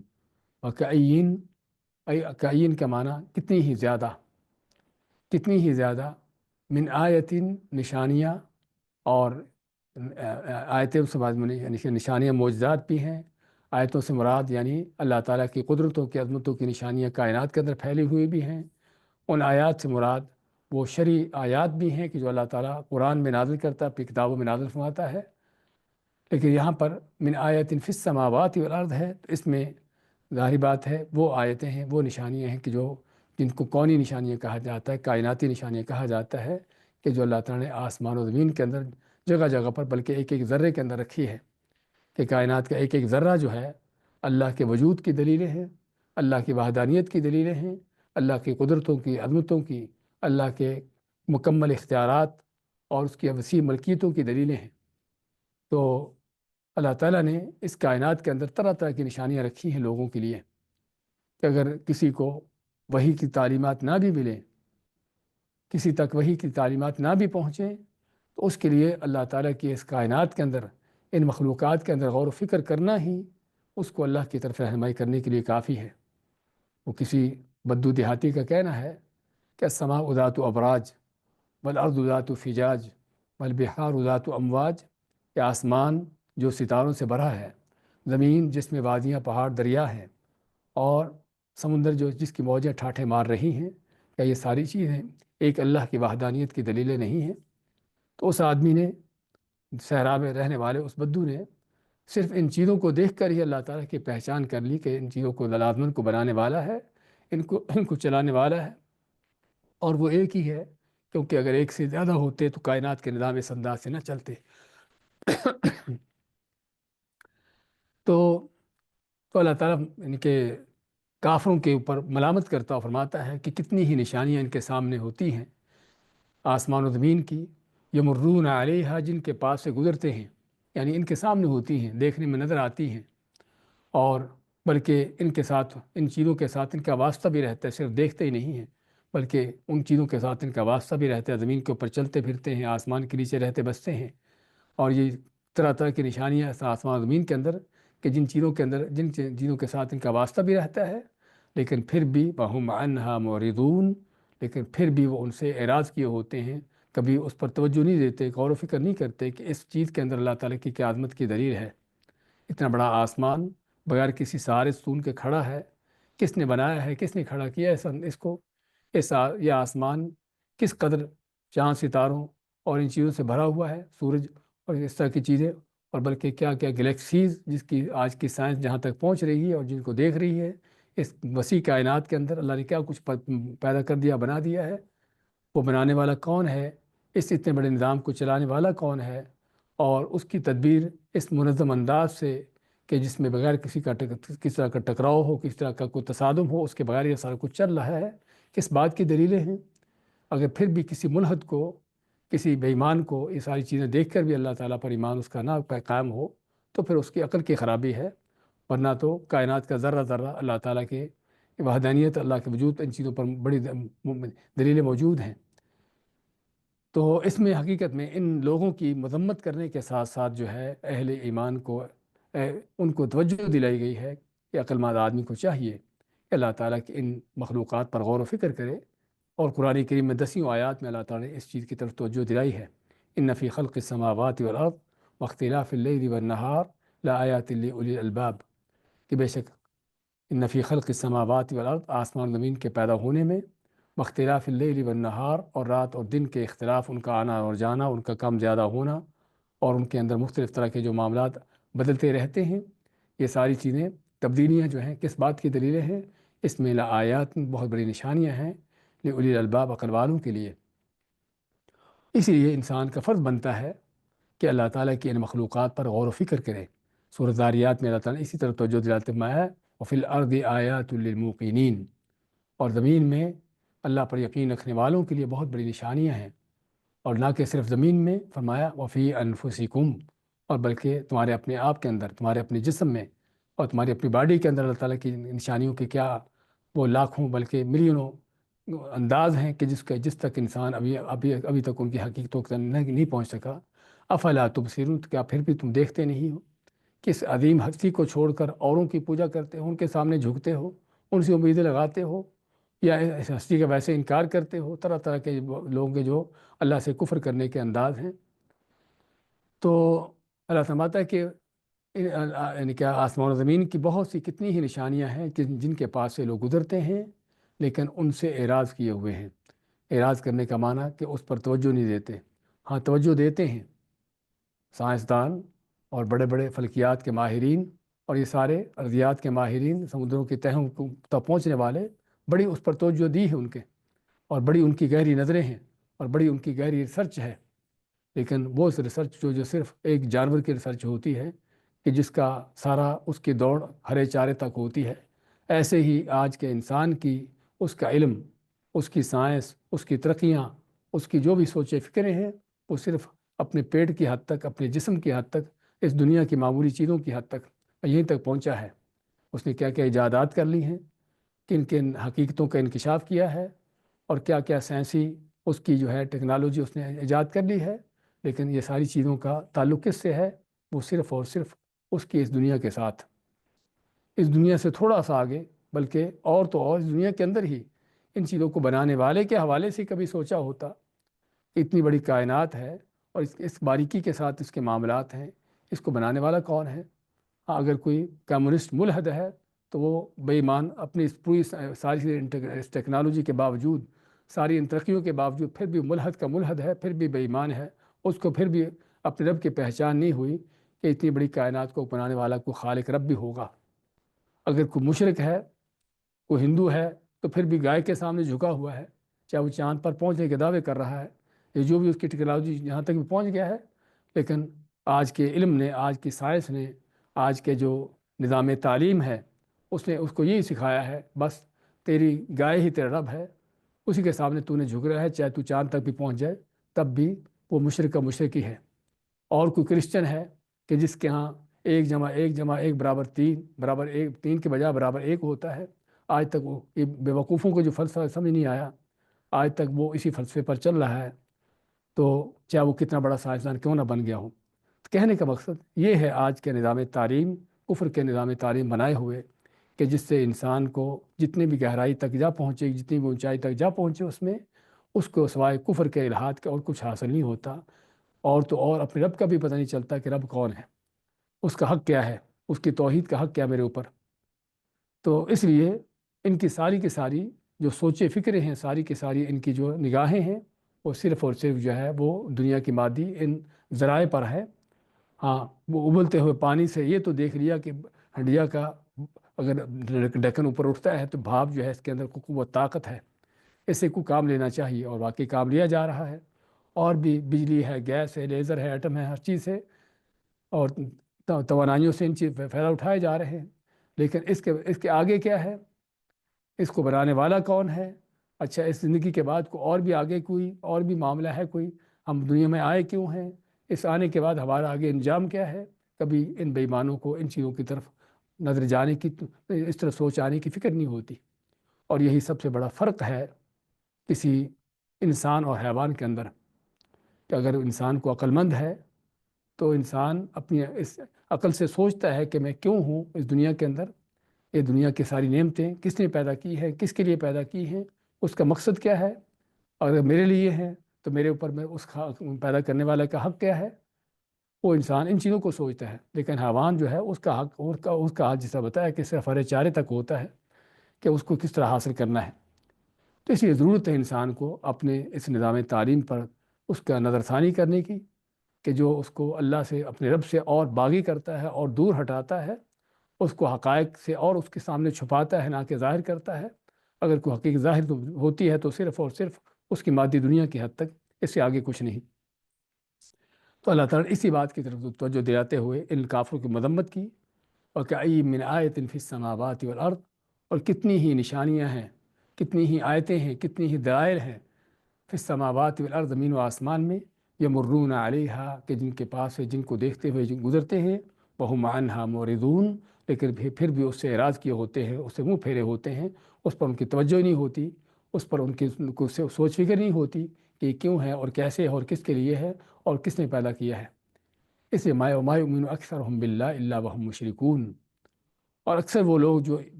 ایمان کے دعوے کرنے والے ہوتے ہیں، یؤمنون نہیں، اکثر ایمان لانے والے، اکثر یہاں بھی اکثریت کا لفظ ہمارے سامنے آ گیا کہ اکثر جو لوگ ایمان کے دعوے کرنے والے ہوتے ہیں، ایمان کے لانے والے ہوتے ہیں، کیا ہوتے ہیں؟ الا وهم مشرکون، مگر وہ مشرک ہوتے ہیں۔ کائنات کو، اللہ تعالیٰ کی اس کائنات پر غور و فکر نہ کرنے کا اور اس کی حقیقتوں کو نہ جاننے کا سب سے بڑا نقصان یہ ہے کہ یا تو اللہ، انسان ویسے ہی اللہ کا منکر ہوتا ہے، ملحد ہوتا ہے، دہریہ ہوتا ہے کہ کوئی خالق ہے ہی نہیں، یا پھر اگر رب کا اعتراف کر بھی لیتا ہے تو اس رب کو پہچانتا نہیں کہ وہ رب کون ہے، اور اس رب کی حقیقت کیا ہے، اور اس رب کا ہمارے اوپر حق کیا ہے، یا اس رب کے ساتھ کوئی دوسرا بھی ہو سکتا ہے۔ اتنی بڑی کائنات اس منظم انداز سے جو چل رہی ہے اور کتنے ملینوں بلینوں سالوں سے چل رہی ہے بغیر کسی طرح کے ٹکراؤ کے، تصادم کے، تباہی کے، تو اس کس بات کی دلیل ہے کہ اس کو پوری کو چلانے والا کوئی ایک ہی ہستی ہے کہ جو اپنے ہی اختیارات سے، اپنی مرضی سے اس کو جیسے چاہے چلا رہا ہے، کسی دوسرے کو اس میں کوئی دخل نہیں، کسی دوسرے کا اس میں کوئی کسی طرح کا اختیار نہیں ہے، جس وجہ سے یہ اس انداز سے چل رہی ہے۔ تو اللہ تعالیٰ کی جب ان مخلوقات پر، ان کائنات کی نشانیوں پر انسان غور و فکر نہیں کرتا تو اس کا سب سے بڑا نقصان یہ ہوتا ہے کہ نہ تو اللہ تعالیٰ کو پہچانتا ہے، اور اگر پہچان بھی لے تو اس کا حق نہیں جانتا کہ اس اللہ کا عظیم ترین حق کیا ہے، سب سے بڑا حق کیا ہے، کہ اس کی وحدانیت کو جاننا، اس کے اکیلے ہونے کو پہچاننا، اس چیز کو نہیں سمجھتا۔ اس لیے ہمارا کہ اکثر وہ لوگ جو ایمان لانے والے ہوتے ہیں وہ مشرک ہوتے ہیں۔ ہاں، یہاں پر اللہ تعالیٰ نے ان کا ذکر نہیں کیا کہ جو ایمان لاتے ہی نہیں ہیں۔ ہاں، جو ملحد ہے، بے ایمان، وہ تو ان کا تو کھاتا ہی صاف ہے، لیکن اللہ تعالیٰ ان کا بیان کرتا ہے کہ جو ایمان کے بھی دعوے دار ہوتے ہیں۔ اور یہ حقیقت ہے، انبیاء کے اکثر و بیشتر یعنی کہ ان کے زمانوں کے ان کے مخالفین ہوتے تھے، انبیاء کے مخالفین، ان کے دشمن، نہ سمجھے کہ وہ اللہ کے منکر ہوتے تھے، اللہ کو مانتے نہیں تھے، اللہ کا انکار کرتے تھے کہ اللہ ہے ہی نہیں، بلکہ کسی بھی زمانے کے نہ انبیاء کے دشمنوں کو، مخالفین کو، کافروں کو دیکھیے، ان کی تاریخ اٹھا کر قرآن کریم سب سے پہلے ہمارے سامنے ہے کہ انبیاء کے مخالفین، ان کی باتوں سے پتہ چلتا ہے کہ وہ اللہ کو مانتے تھے اور سمجھتے تھے کہ ہمارا رب اللہ ہے، اور جب ان سے پوچھا جاتا واقعی اعتراف کرتے کہ واقعی ہی ان کو پیدا کرنے والا، آسمان زمین کو پیدا کرنے والا، پوری کائنات کو بنانے والا اللہ ہے، بلکہ نہ کہ صرف بنانے والا بلکہ چلانے والا، روزیہ دینے والا اور ہر چیز کی ملکیتیں رکھنے والا صرف اللہ ہے۔ یعنی رب ہونے کا جو معنی ہے، خالق، مالک، رازق، مدبر ہونے کا، ان چیزوں میں سبھی پر ان کا ایمان تھا کہ سبھی کرنے والا اللہ ہے۔ اس کا مطلب کہ یہ ان کا اللہ پر اس لحاظ سے ایمان ہے، لیکن اس کے ساتھ ساتھ وہ مشرک ہوتے، شرک کرنے والے ہوتے۔ شرک کیسے کرتے؟ کہ اللہ کو رب تو مانتے، وہ رب ہے، خالق ہے، رازق ہے، مالک ہے، لیکن رب ماننے کے باوجود جب عبادت کی بات آتی، جب جھکنے کی بات آتی تو اوروں کے سامنے جھکتے، یا اللہ کے سامنے بھی جھک لیا، اوروں کے سامنے بھی جھک لیا۔ جب دعا کرنے کی بات آتی تو اللہ سے بھی مانگ لیا، اوروں سے بھی مانگ لیا، اور طرح طرح کے جو ان کے شرک کے انداز رہے ہیں، ہر زمانے کے مشرکوں کے جو شرک کے انداز رہے ہیں، تو یہ کون تھے لوگ؟ یہ وہ لوگ نہیں تھے کہ جو اللہ کے ویسے منکر ہوں، کو ملحد ہوں، کو دہریے ہوں، حتیٰ کہ قریش مکہ، آپ کے دشمن، آپ کے مخالفین، جن کو اللہ نے قل یا ایھا الکافرون کے لفظ سے مخاطب کیا کہ اے کافرو، کیا وہ اللہ کو نہیں مانتے تھے؟ اللہ کو مانتے تھے، جس طرح کہ ہم پہلے بھی اس سورت کے شروع کی آیات میں ذکر کر چکے ہیں اس موضوع پر کہ کس انداز سے لوگوں کے، یعنی کہ وہ قریش مکہ جو ہے اللہ کو مانتے تھے، جانتے تھے، اللہ کی طرح طرح کی عبادات کرتے تھے، اس کے لیے قربانیاں کرتے تھے، حج عمرے کرتے تھے، طواف کرتے تھے اللہ تعالیٰ کے لیے، اور لوگوں کو کھانے کھلانا، صدقے خیرات اللہ کے نام کے کیا کیا ان کی چیزیں تھیں، لیکن ان کا پھر جرم کیا تھا؟ اور جرم ان کا یہی تھا جو اللہ نے یہاں پر بیان کیا ہے، الا وہم مشرکون، مگر مشرک ہوتے ہیں۔ اور اس قرآن کی آیت میں دو ٹوک طور پر اس کا بیان ہے، دو ٹوک طور پر اس چیز کا بیان ہے کہ لازمی نہیں کہ ہر ایمان لانے والا وہ جو ہے وہ واقعی صحیح ایمان والا ہو، وہ کبھی شرک نہ کر سکتا ہو، بلکہ علامات اکثر، یہ نہیں تھوڑے سے، اکثر لوگ ایمان لانے والے مشرک ہوتے ہیں، تھوڑے سے نہیں۔ اور آج بھی اگر کسی کو آنکھیں کھول کر دیکھے اور حقیقت کی آنکھوں دیکھنا چاہے، تعصب کے پردے ہٹا کر جو بعض ملاؤں نے چڑھائے ہوئے ہیں ان پردوں کو ہٹا کر دیکھنا چاہے، تو پتہ چلے گا کہ آج بھی اکثر ایمان کے دعوے کرنے والوں کا حال کیا ہے۔ ہم ان کی بات نہیں کرتے کہ جو ویسے ہی یعنی کہ کسی اور دین پر ہوں، ہم ان کی بات کرتے ہیں کہ جو کل اسلام کا کلمہ پڑھتے ہیں، جو توحید کے کلمے کا دعویٰ کرتے ہیں، لا الہ الا اللہ پڑھنے والے ہیں، ان کا حال جو ہے وہ دیکھ لیجئے، آپ کے سامنے ہے کہ اللہ کے ماننے کے باوجود، لا الہ الا اللہ کہنے کے باوجود ان کے شرک کے کیا کیا انداز ہیں۔ اور ہٹ درمی کی اور ڈٹائی کی حالت یہ ہے کہ اتنے بڑے شرک، کھلا شرک، حتیٰ کہ وہ شرک کے انداز جو فرعون اور ابو جہل کے دل دماغ میں نہ پھٹکے ہوں گے، ایسا شرک کھلا کروانے کے، بلکہ یہ نہیں کہ ہونے کے باوجود کرواتے ہیں ملا، اور پھر پوری ڈٹائی کے ساتھ کہتے ہیں کہ یہ شرک ہے ہی نہیں، کلمہ پڑھنے والا مشرک ہو سکتا ہی نہیں۔ اور پھر بعض اوقات کوئی ایسی حدیثیں، ایسی دلیلیں ڈھونڈ لاتے ہیں کہ جس میں نبی اکرم صلی اللہ علیہ وسلم نے کسی مخصوص انداز سے بعض مخصوص لوگوں کے بارے میں کوئی بات بیان کر دیا تھا کہ یہ ان کے اندر شرک نہیں ہو سکتا۔ صحابہ کرام کو مخاطب کر کے فرمایا کہ شیطان جو ہے تم سے مایوس ہو چکا کہ پھر سے تم کو شرک میں ڈالے۔ اب واقعی ہی صحابہ کرام، ان کے بارے میں ہمیں کسی صحابی کے شرک کا ذکر نہیں ملتا تاریخ میں، کیونکہ اللہ تعالیٰ نے ان کو توحید کی وہ سمجھ دے دی تھی کہ جس کے بعد جو ہے وہ شرک سے اس قدر دور نکل چکے تھے کہ اللہ تعالیٰ نے ان کو شرک سے بچا لیا تھا۔ تو بات کر رہے تھے کہ آپ صلی اللہ علیہ وسلم صحابہ کو مخاطب ہیں، ایک ملاؤں نے اپنے اوپر وہ حدیثیں لا کے فٹ کر دی جو شرک کے لمبردار ہیں اور شرک کے سب سے بڑے وہ سرغنے ہیں، اور کہتے ہیں کہ ہم شرک نہیں کر سکتے کیونکہ ہم نے کلمہ پڑھ لیا۔ تو حقیقت میں یہ پوری ڈٹائی ہے، ان کی پوری ضد ہے، ہر درمی ہے، اس سے بڑھ کر اور کچھ نہیں کہ اتنا بڑا شرک کرنے کے باوجود بھی اس کو شرک نہ سمجھیں اور شرک لا قرار نہ دیں، بلکہ کہیں کہ اس امت کے اندر شرک ہو نہیں سکتا اور کلمہ پڑھنے والا کبھی مشرک نہیں ہو سکتا۔ اور قرآن کریم میں اللہ تعالیٰ کے اس آیت کو، اس فرمان کو جھٹلانے کا کھلا انداز اللہ ماتا ہے، وما یؤمن اکثرهم باللہ، کہ اکثر جو لوگ اللہ پر ایمان کے دعوے دار ہوتے ہیں وہ ہم مشرک ہوتے ہیں، اور ملا کہتا ہے کہ ایمان والا کبھی مشرک ہو نہیں سکتا۔ اس سے ہمیں اندازہ ہو جانا چاہیے کہ قرآن کی کس انداز سے مخالفت ہے اور قرآن کی کس انداز سے تکذیب ہے، بلکہ اللہ کو جھٹلانے کے انداز کیا انداز ہیں۔ اور قرآن کریم میں اللہ تعالیٰ نے جگہ جگہ ذکر کیا ہے کہ کس طرح سے لوگ جو ہے وہ شرک کرتے ہیں، اور احادیث میں نبی اکرم صلی اللہ علیہ وسلم کے پیشین گوئیاں کی ہیں کہ میری امت کے اندر شرک پیدا ہوگا، بلکہ وہی بت اور وہی معبود جن کو اسلام سے پہلے پوجا جاتا ہے، انہی ناموں سے پھر سے بت کھڑے ہوں گے، ان کی پوجا ہوگی اور شرک پیدا ہوگا، اور یہ ساری چیزیں ہوں گی، حتیٰ کہ میری پوری امت کے کئی قبیلے قومیں جو ہیں مشرکوں کے ان سے جا ملیں گے۔ تو آپ کی یہ پیشین گوئیاں ہونے کے باوجود بھی گمراہ کن ملا جو ہیں، شرک کے لمبردار جو ہے، وہ اس بات پر بضد ہیں کہ کلمہ پڑھنے والا کبھی مشرک نہیں ہو سکتا، جبکہ اللہ فرماتا ہے وما یؤمن اکثرهم باللہ، اور اکثر جو ایمان لاتے اللہ پر الا وهم مشرکون، مگر وہ مشرک ہوتے ہیں۔ اور اس میں یہاں پر ہمیں کلمہ گو مشرکوں کے حوالے سے بھی جاننا چاہیے کہ جن کی ہم بات کر رہے ہیں یہ وہ لوگ ہیں جو کلمہ پڑھتے ہیں، جن کو کلمہ گو مشرک، یعنی کلمہ پڑھنے کو پڑھتا ہے لیکن کلمہ پڑھنے کے باوجود بھی شرک کر رہا ہے۔ اور اصل وجہ ان کلمہ گو مشرکوں کی شرک کی وجہ کیا ہے؟ وجہ یہی ہے کہ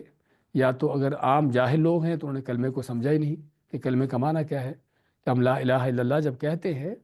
تو لا الہ الا اللہ ہم سے کیا تقاضا کرتا ہے، ہمیں کیا معنی دیتا ہے، کلمے کو سمجھا ہی نہیں۔ اس لیے اللہ کو مان لیا، اللہ کو رب مانا، خالق مالک رازق مانا، لیکن جب عبادت کی بات آئی، دعاؤں کی بات آئی تو اوروں سے دعائیں کر لیں، اوروں کے سامنے جھکے نظر نیازیں چڑھاوے اوروں کو دے دیے۔ تو اصل کلمے کو نہ سمجھنے کی اصل نتیجہ، ورنہ لا الہ الا اللہ کا لفظ ہی ہم کو یہ معنی دیتا ہے کہ جب لا الہ کہہ دیا تو اللہ کے سوا کائنات میں جو بھی کچھ ہے سبھی کا انکار کر دیا، کہ نہ کوئی داتا ہے، نہ کوئی غوث ہے، نہ کوئی دستگیر ہے، نہ کوئی اور چھوٹا بڑا ہے، نہ کوئی مشکل کشا حاجت روا ہے۔ اگر کائنات میں ساری چیزیں کو کرنے والا ہے تو صرف اللہ کی ذات ہے۔ لیکن جب اس کلمے کو سمجھا ہی نہیں تو پھر یہ سارے اس انداز سے یہ شرک پھیلتے ہیں۔ اور جہاں تک ان کے شرک کے علمبرداروں کی بات ہے، وہ تو سمجھتے بوجھتے ساری ایک سازش کے تحت لوگوں کو گمراہ کرنے کا ان کا جو طریقہ چلتا ہے۔ تو خیر بات کر رہے تھے کہ ضرورت ہے انسان کو ان آیات کو پڑھتے ہوئے قرآن کریم کے حقائق کو جاننے کی، اور ان حقائق کے ساتھ ساتھ اپنے امت مسلمہ کے حالات کو بھی دیکھنے کی کہ کس کس انداز سے شرک پایا جاتا ہے، کہ جس شرک کا ویسے ہی انکار کیا جاتا ہے کہ یہ شرک ہے ہی نہیں، ایک ڈنکے کی چوٹ پر اور پوری ڈٹائی کے ساتھ کھلے انداز سے وہ شرک جو کہ سابقہ زمانوں کے کسی مشرک نے نہ کیا ہوگا، لیکن یہ کہ شرک ہے ہی نہیں، اس کو ویسے ہی شرک کے دائرے سے خالی کر دیا۔ افامن ان تأتیہم غاشیۃ من عذاب اللہ، تو اللہ تعالیٰ ان بدبختوں کو، اس طرح کے لوگوں کو کہ جو شرک بھی کرتے ہیں اور شرک بھی پوری ڈٹائی کے ساتھ کرتے ہیں اور پھر اپنے شرک کو ایمان کا نام دیتے ہیں، توحید کا نام دیتے ہیں، اس طرح کے ان کو بھی اور کھلے کافروں کو بھی اللہ تعالیٰ سبھی کو اس بات کا چیلنج کرتا ہے، اس بات کی بلکہ وارننگ دیتا ہے۔ امینوں کیا پس یہ لوگ نہ ڈر ہو گئے، بے خطر ہو گئے، بے خوف ہو گئے، ان تأتیہم غاشیۃ من عذاب اللہ، کہ ان کے اوپر اللہ تعالیٰ کے عذاب کا کوئی ایسا عذاب آئے کہ جو ان پر چھا جائے، ان کے اوپر ایسا عذاب آئے جو پورا ان کو ڈھک لے، ان کے اوپر پوری طرح مسلط ہو جائے۔ او تأتیہم الساعہ، یا اچانک ان پر قیامت واقع ہو جائے، بغتتاً، یا اچانک قیامت آ جائے، وہم لا یشعرون، جبکہ ان کو شعور و احساس بھی نہ ہو، یعنی اپنی دنیا کے مزوں میں پڑے ہوں، اپنی انہیں پراپیگنڈوں میں پڑے ہوں کہ شرک ہوتا ہی نہیں، مسلمان مشرک ہو نہیں سکتا، کلمہ پڑھ لیا اب جو بھی کر لے اب وہ مشرک نہیں ہوگا، چوری کر لے تو مسلمان چور ہے، زنا کر لے تو مسلمان زانی ہے، لیکن مسلمان شرک کر لے تو مسلمان ہے، وہ شرک نہیں کرتا۔ عجیب بات ہے، عجیب فلسفے ہیں۔ تو اللہ تعالیٰ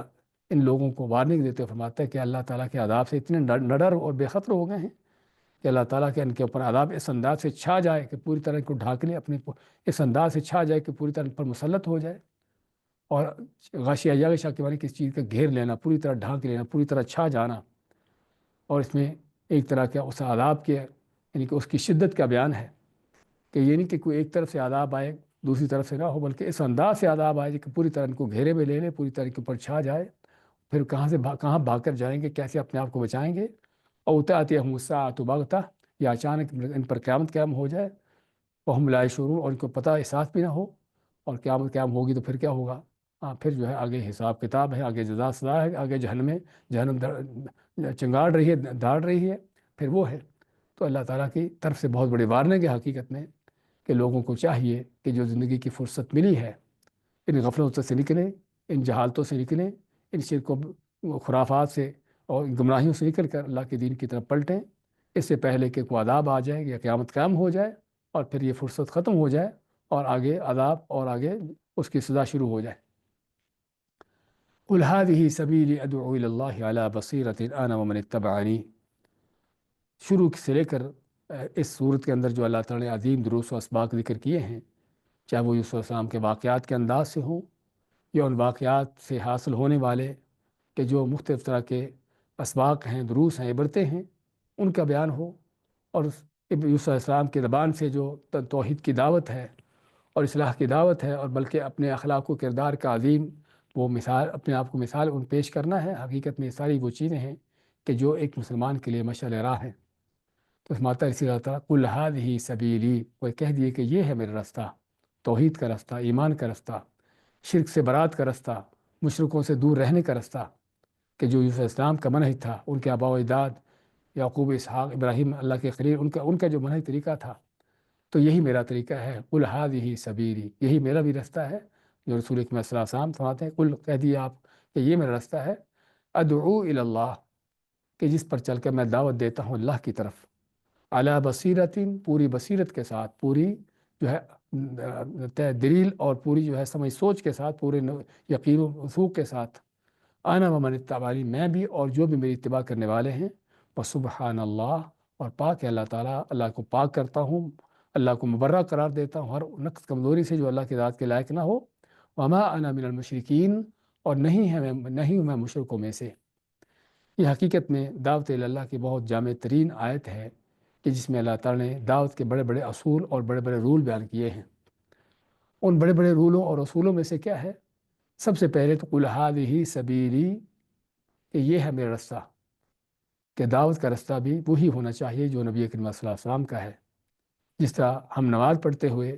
ہمارے یہ ضروری ہے کہ نماز ہمارا طریقہ، نماز کا طریقہ وہ ہو جو اللہ کے نبی صلی اللہ علیہ وسلم کا طریقہ ہے، تبھی نماز قبول ہوگی۔ کسی بھی عبادت کے لیے شرط ہے کہ وہ آپ صلی اللہ علیہ وسلم کے طریقے پر ہو تبھی قبول ہوگی۔ ایسے بھی دعوت اللہ، اللہ کی دین کی دعوت جو ہے اہم ترین اور افضل ترین عبادت ہے۔ یہ عبادت بھی اس وقت قابل قبول ہوگی کہ جب نبی طریقے پر ہو، آپ صلی اللہ علیہ وسلم کے طریقے پر ہو تو تبھی یہ دعوت قبول بھی ہوگی اللہ کے ہاں بھی، اور بندوں کے ہاں بھی تبھی اس کی تاثیر ہوگی۔ ہاں، باطل قسم کی دعوتیں پھیلتی ہیں، یہ نہیں کہ نہیں پھیلتی، لیکن ان کا پھیلنا ایسی ہوتا ہے جیسے کہ وہ جھاگ ہوتی ہے، کچھ وقت کے لیے اس کا صرف وہ چڑھاؤ نظر آتا ہے، اس کے پیچھے ہوتا کچھ بھی نہیں ہے۔ ایسے ہی ان کی دعوتیں ہوتی ہیں، لیکن جو دعوت حق ہے، ہاں یہ ہے جو اصل دعوت ہے کہ جو انبیاء کے منہج پر ہونی چاہیے۔ تو سب سے پہلی اس کی شرط ہے کہ وہ نبوی منہج پر ہو، آپ کے طریقے پر ہو۔ تو اس لیے دعوت دینے والے کو، داعی حق کو بھی سب سے پہلے یہ دیکھنا ہے کہ نبی کریم صلی اللہ علیہ وسلم کی دعوت کیسے ہوتی تھی، آپ کی دعوت کا طریقہ کار کیا تھا، تاکہ وہ بھی اسی منہج پر چلتا ہوا اس کام کو کرے، اس عادی منصب کو اس پر چلے۔ دوسری شرط کیا ہے؟ ادعو الی اللہ، دعوت دیتا ہوں کس طرف؟ اپنی ذات کی طرف؟ کو آپ کی پارٹی جماعت ہے، کو آپ کی بڑے شخصیتیں ہیں جن کی طرف دعوت ہے؟ نہیں، ادعو الی اللہ، دعوت دیتا ہوں اللہ کی طرف۔ تو دعوت اللہ کی سب سے بڑی اور سب سے بنیادی شرط کیا ہے؟ کہ وہ دعوت اللہ کی طرف ہو۔ ہاں، کہنے کو تو سبھی کہتے ہیں دعوت اللہ، دعوت اللہ کے بلکہ لقب ہی اور نام ہی لیبر ہی دعوت اللہ کا رکھا لگایا ہوتا ہے، لیکن پتہ چلتا ہے ان کی دعوت سے کہ وہ دعوت اللہ ہے، یا دعوت اپنی ذات کی طرف ہے، یا دعوت اپنی پارٹی جماعت کی طرف ہے، یا دعوت جو ہے کسی شخصیت، کسی اپنے بڑے وڈیرے کی طرف ہے۔ ہاں، اس سے پتہ چلتا ہے ان کی دعوت کے انداز سے کہ وہ دعوت اللہ کی طرف ہے یا کسی اور چیز کی طرف ہے۔ چاہے دھوکہ دے لے اپنے آپ کو، لوگوں کو دھوکے دے لے، لیبل جو بھی لگا لے، لیکن اللہ تعالیٰ کی جو دعوت ہے وہ دعوت اللہ، اللہ کی طرف دعوت ہو۔ یعنی یہاں پر غور کرنے کی بات ہے کہ اللہ تعالیٰ نبی کریم صلی اللہ علیہ وسلم کو فرماتا ہے کہ کہہ دیجئے کہ یہ میرا راستہ ہے جن پر چل کر میں دعوت دیتا ہوں اللہ کی طرف، اپنی ذات کی طرف۔ اگر آپ صلی اللہ علیہ وسلم کو اپنی ذات کی طرف دعوت دینے کا اجازت نہیں ہے تو آپ کے بعد پھر کون ہے کہ جسے اپنی ذات کی طرف دعوتیں دینے کے اس کا حق ہو یا اس کو اجازت ہو؟ جو کہ اکثر بیشتر لوگوں کا آج کے دعوت دانیوں کا حال ہے کہ دعوت ہے اپنی ذات کی طرف، میں کون ہوں مجھے دیکھو، میرے پیچھے چلو، میں جو کہتا ہوں وہ کرو۔ اس کی اگر پارٹی جماعت ہے تو اپنی پارٹی کی طرف دعوت کہ یہ ہماری پارٹی، اس سے ملو۔ اگر اس کا فرقہ ہے، اس کا گروہ ہے، اس کی طرف دعوت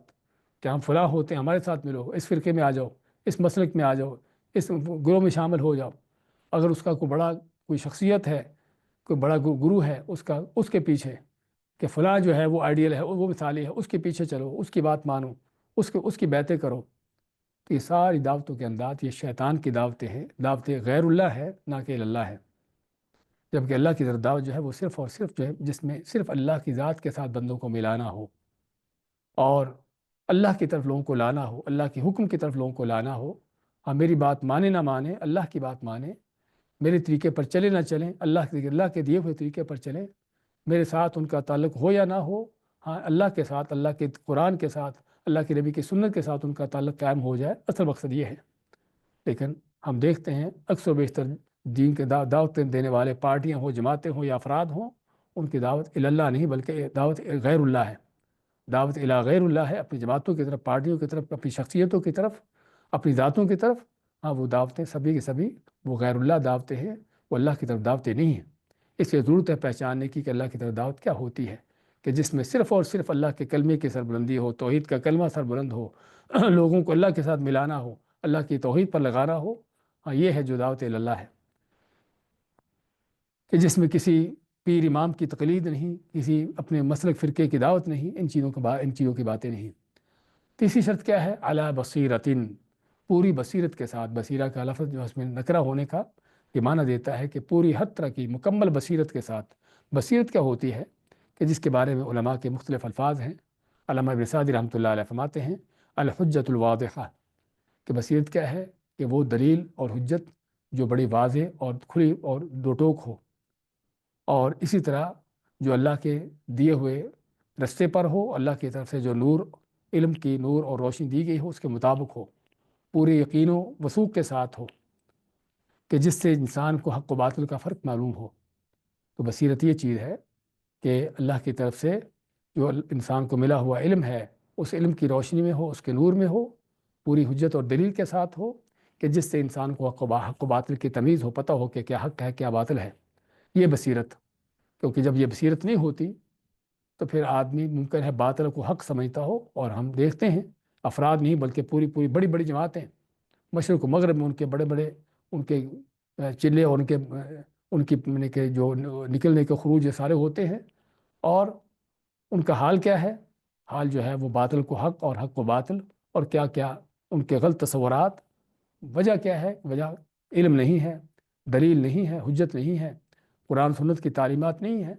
تو بغیر علم کے جب نکلتے ہیں تو جہالتوں کے ساتھ خود بھی گمراہ ہوتے ہیں، اوروں کو بھی گمراہ کرتے ہیں۔ اس لیے دعوت اللہ کی سب سے بڑی ایک جو بنیادی شرط ہے اللہ تعالیٰ کی دعوت ہونے کے ساتھ ساتھ یہ کہ وہ بصیرت کے ساتھ ہو، علم کے ساتھ ہو، دلیل کے ساتھ ہو، پتہ ہو کہ میں جس چیز کی دعوت دے رہا ہوں وہ چیز کیا ہے، واقعی وہ حق ہے، دلیل ہو کے پاس قرآن سنت سے، پتہ ہے جس چیز سے منع کر رہا ہوں واقعی وہ غلط ہے، اس کے غلط ہونے کی قرآن سنت سے کیا دلیل ہے، اور پتہ ہو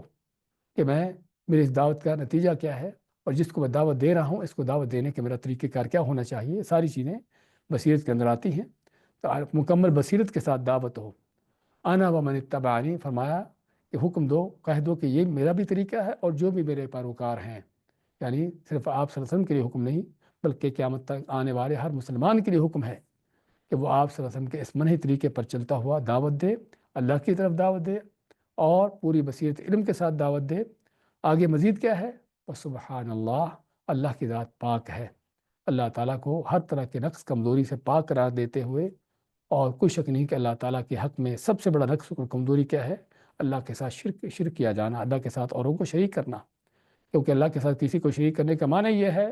کہ جب اللہ تعالیٰ کو کسی کام میں نعوذ باللہ بیکار سمجھا کہ اللہ تعالیٰ یہ کام نہیں کرتا اور دوسرے کر دیتے ہیں، اس سے بڑھ کر اللہ تعالیٰ کی گستاخی، توہین کا اور انداز کیا ہو سکتا ہے؟ تو اللہ تعالیٰ کو ہر نقص کمزوری سے، ہر اس چیز سے مبرہ اور پاک قرار دینا جو اللہ کی ذات کے لائق نہیں ہے۔ تو اس میں شرک کی نفی آ گئی، حقیقت میں اللہ تعالیٰ کی طرف سے نقائص کی نفی آ گئی۔ وما انا من المشرکین، اور نہیں ہوں میں مشرکوں میں سے، جس میں شرک اور مشرکوں سے برات کا اعلان۔ بعض اوقات آدمی اپنے تئیں جو ہے وہ توحید پر چل رہا ہوتا ہے، توحید کی دعوتیں دے رہا ہوتا ہے، لیکن ساتھ ساتھ مشرکوں کے ساتھ ان کا ہم نوالا، ان کا ہم پیالہ، ان کے ساتھ اس کی ہمدردیاں، اس کے ساتھ ان کے جو ہے وہ محبتیں، اور یہ ساری چیزیں اگر ایسی چیز ہے تو تب بھی وہ حقیقت میں اللہ کا بندہ نہیں ہے، اس کے دل میں اللہ کے حق میں کوئی غیرت نہیں ہے۔ کیونکہ جس کے حق میں جس کے دل میں اللہ کے لیے غیرت ہو، توحید کی غیرت ہو، اور واقعی اللہ تعالیٰ کے ساتھ اس کی واقعی حقیقی اس کی ولایت ہو، اللہ تعالیٰ کے ساتھ حقیقی اس کا تعلق ہو، کیسے جو ہے وہ اللہ کے دشمنوں کے ساتھ دوستیاں لگائے، ان کے ساتھ جو ہے وہ اٹھے بیٹھے، ان کے ساتھ اپنے وقت گزارے اور ان کی باتیں سنیں۔ تو اس لیے ما انا من المشرکین، کسی داعی حق کی سب سے بڑی صفت یہ بھی ہے کہ وہ مشرک اور مشرکوں سے بری ہوتا ہے۔ اسی لحاظ سے بھی، کسی انداز سے بھی، چاہے مشرک اس کے ماں باپ بھی کیوں نہ ہوں، اس کے قریبی ترین کتنے بھی قریبی ترین کیوں نہ ہوں، جب شرک ہے تو شرک ہوتے ہوئے ان کے ساتھ کوئی کمپرومائز نہیں، خصوصاً دین کے اندر اور اس چیز کے اندر۔ ہاں دنیا کے دنیائی معاملات میں ان کے ساتھ ٹھیک ہے، ان کا حق دینا، لیکن دین کے اندر ان کی کس طرح کی بات نہیں سننا۔ تو یہ ہے جو دعوت کے بڑے بڑے اصول ہیں، کہ ایک تو یہ ہے کہ دعوت نبوی منہج پر ہو، دعوت اللہ کی طرف ہو، اللہ کے لیے خالص ہو کر ہو، اور یہ ہے کہ پوری بصیرت علم کے ساتھ ہو، دلیلوں کے ساتھ ہو، اور یہ کہ اللہ تعالیٰ کو ہر طرح کے نقص کمزوریوں سے پاک کرتے ہوئے، شرک سے دور رہتے ہوئے اور مشرکوں سے دور رہتے ہوئے، ان سے برات کا اعلان کرتے ہوئے ہو، نہ کہ ان کے طریقوں پر چلتے ہوئے۔ تو یہ اس آیت کے بھی مناسبت صورت کے ساتھ واضح ہے کہ جس طرح کہ یوسف علیہ السلام نے توحید کی دعوت کی عظیم مثال پیش کی جو ہم پڑھ کر آئے ہیں، تو آپ صلی اللہ علیہ وسلم کو حکم دیا کہ آپ بھی اسی منہی طریقے پر چلو، اور ماؤ کہ میرا بھی یہی طریقہ ہے اور میں بھی اسی طریقے پر چل کر دعوت دیتا ہوں۔ وما ارسلنا من قبلک الا رجالا نوحی الیہم، اور نہیں بھیجے ہم نے آپ سے پہلے مگر رجال، مرد، نوحی الیہم، جن کی طرف ہم وحی کرتے ہیں، من اہل القریٰ، بستیوں والوں کی طرف۔ اہل القریٰ، قریہ کی جمع، اور بستیوں سے مراد کوئی شہر ہو یا کوئی آبادی ہو، کیونکہ عربی کے اندر ایک قریہ ہے اور مدینہ بھی جس کو کہا جاتا ہے، اور دوسرا بادیہ ہے۔ تو بادیہ کیا ہوتا ہے؟ جو صحرا نشین ہوتے ہیں، عام طور پر ان کے گھر بھی نہیں ہوتے، خیمے وغیرہ ہوتے ہیں، اور گھر بھی ہوتے وہ بھی تب بھی وہ اکیلا اکا دکا کو گھر ہوتا ہے صحرا میں۔ تو یہ بادیہ نشین جو صحرائی لوگ ہوتے ہیں، اور ظاہری بات ان کا کلچر اس صحراؤں کے لحاظ سے اسی انداز سے ان کے اندر جفا کشی کا معاملہ اور سخت روئی کا معاملہ اور چیزوں کو نہ سمجھنا، لا علمی، جہالت، اس طرح کی چیزیں ان کے اندر جو ہوتی ہیں، اور اس کے مد مقابل شہروں کا معاملہ، بستیوں کا معاملہ، جو آبادیاں باقاعدہ آباد ہوں، جہاں پر ایک منظم انداز سے لوگوں کا رہنے سہنے کا انداز ہو، تہذیب و تمدن ہو، تو ان کے کلچر ظاہری بات ان سے مختلف ہوتے ہیں۔ تو اللہ فرماتا ہے کہ ہم نے جو بھی نبی رسول بھیجے وما ارسلنا من قبلک الا رجالا، اس نے آپ سے پہلے جو نبی رسول بھیجے سبھی کے سبھی وہ کون تھے؟ رجال تھے، اور رجال جمع رجل کی، اور رجل کے معنی مرد۔ اس سے معلوم ہوا اس میں دو چیزیں آتی ہیں رجال کے اندر۔ ویسے تو جنوں کے مردوں کو بھی رجال کا لفظ دیا جاتا ہے، لیکن عموماً رجال کا لفظ جب بولا جاتا ہے الگ سے تو وہ انسانوں کے مردوں پر بولا جاتا ہے، کہ اس سے یہ پتہ چلا کہ جو بھی نبی رسول آتے رہے وہ انسانوں میں سے تھے، جنوں میں سے نہیں تھے۔ اور یہ حقیقت ہے کہ جنوں میں سے کوئی نبی رسول نہیں آیا۔ جنوں میں دائی ہوتے ہیں، منذرین ہوتے ہیں، لوگوں کو دعوت دینے والے ہوتے ہیں، لیکن نبی رسول اللہ تعالیٰ انسانوں میں سے بھیجتا رہا ہے، اور جس میں انسانوں کی تکریم کا اور انسانی نسل جو ہے اس کی عزت و تکریم کا مقام ہے۔ دوسری چیز رجال سے یہ پتہ چلا کہ جتنے بھی نبی رسول آئے تھے سبھی مرد تھے، ان میں کوئی عورت نہ تھی، ان لوگوں کے برخلاف کہ جنہوں نے بعض عورتوں کو بھی جو ہے وہ نبی بنانے کی کوشش کی، یا نبی بنانے کی غلط فہمی ہوئی جن کو، کہ بعد اللہ تعالیٰ کی بندیوں پر جن پر وحی نازل ہوئی، مریم علیہ السلام پر، موسیٰ علیہ السلام کی ماں پر، یا آسیہ رضی اللہ تعالیٰ عنہ، اس طرح کی بعض عورتوں کے اوپر جو وحی کا نزول کا ذکر آتا ہے تو سمجھے کہ یہ نبی ہیں۔ تو اس لیے یہاں پر پتہ چلا کہ اور کوئی نبی نہیں ہے، اللہ تعالیٰ نے نبوت کا مقام اور یہ چیز مردوں کے اندر رکھی ہے۔ اور کیوں رکھی ہے؟ حقیقت میں کیونکہ نبوت کا کام کوئی ایسا نہیں کہ جو گھر میں بیٹھ کے کرنے کا ہو۔ نبوت کا کام وہ ہے کہ جس میں لوگوں کے ساتھ معاملات پیش آنا، اور بعض اوقات جو ہے بحث و مباحث سے ہونا، بلکہ الجھاؤ کے معاملات، بلکہ بعض اوقات لڑائی جھگڑے کے اور جنگ و جہاد کے معاملات، اور یہ ساری وہ چیزیں ہیں کہ جو حقیقت میں کسی عورت کی اس کی نسوانی جو فطرت ہے اس کے خلاف ہے۔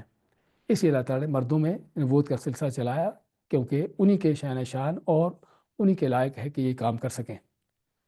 اور تو دوسری بات اس سے یہ معلوم ہوئی کہ مردوں میں سے نبی ہوتے ہیں، کسی عورت میں سے وہ عورت نبی نہیں ہوئی۔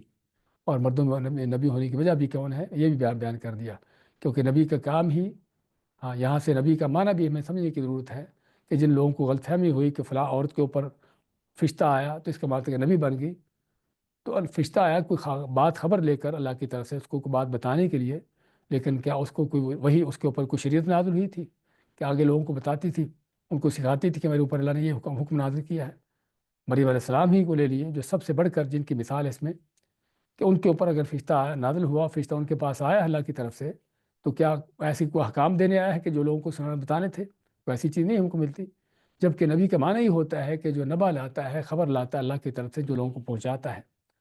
اس لیے اور بعض عورتوں پر جو فرشتوں کا نازل ہونا یا وحی کا آنا جو ہے، اس سے غلط فہمی نہیں ہونے چاہیے کہ وہ نبی بن گئی تھی، بلکہ ان کے اوپر فرشتوں کا آنا صرف ان کی ذاتی کوئی معاملات کی حد تک تھا، نہ کہ لوگوں کی کوئی رہنمائی کے لیے یا دین کے مسائل ان کو بتانے کے لیے ایسی کوئی چیز نہ تھی۔ تو بات کر رہے تھے وما ارسلنا من قبلک الا رجالا نوحی، تو رجال کے لفظ سے پتہ چلا کہ نبی سبھی کے سبھی مرد تھے اور سبھی کے سبھی انسانوں میں سے تھے۔ نوحی الیہم، اور یہ بھی کہ ان کے اوپر جو وحی اللہ کی طرف سے آئی وہ اللہ کی طرف سے دین تھا، ان اپنے اوپر خود انہوں نے اپنے اندر سے کوئی ایسی صلاحیتیں ان کے نہ تھی کہ خود بھی ان کو علم غیب ہو گیا، خود بھی ان کے پاس کوئی اس طرح کی صلاحیتیں پیدا ہو گئی کہ وہ لوگوں کو اپنی طرف سے ہی جو چاہے رہنمائی کرتے، بلکہ اللہ کی وحی کے ساتھ رہنمائی کرتے۔ من اہل القریٰ، تیسری صفت کہ ان کی کیا ہے کہ وہ اہل القریٰ میں سے تھے، بستیوں والوں میں سے تھے۔ ایک تو اس میں یہ پتہ چلا کہ وہ بادیہ نشین نہیں تھے، بلکہ شہروں بستیوں کی آبادیوں میں سے تھے، یعنی مہذب دنیا کے رہنے والے تھے۔ اور دوسرا اس کے اندر من اہل القریٰ کا لفظ یہ معنی بھی دیتا ہے کہ وہ زمین کے رہنے والے تھے، کہ جس میں رد ہے کافروں کا، آپ کے زمانے کے کافروں کا بھی، کہ جو کہتے تھے کہ نبی جو ہے وہ کوئی فرشتہ کیوں نہیں بن گیا،